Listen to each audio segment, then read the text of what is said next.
As in my life as a full-time content creator, mom, ahahay, char! So, super ganda ng araw ngayon. At dahil maganda ang araw ngayon, nandito na naman kami ni Ipa at ni Tita Ayan sa labas ng bahay. Dahil wala naman kaming masyadong ginagawa, naglalakad-lakad muna kami dito to enjoy. Hi, Zoe! At ito na nga dumating ang aming parcel. So, ever since na may dumadating na parcel, akala ni Ipo sa kanya ang parcel, but this time sa kanya naman talaga.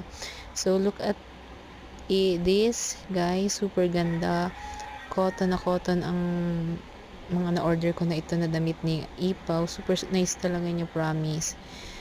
Affordable pa ang price. So ito na nga ang batuta. Gustong gusto niya itong damit niya din. At for our lunch, nagluto kami ni Ipo, ni Tita Ayan ng tinola. So habang naghihintay kami nito, nagchichismisan kaming tatlo. Ahahay! At ito na, luto na. Kain tayo mga kasimple. Let's go! And after that, matutulog na ang aking batuta dahil siya ay nabusog. At ito na nga, natutulog na siya mag-isa. Hindi ko na siya hinihil, hindi katulad ng baby pa siya. So that is for today.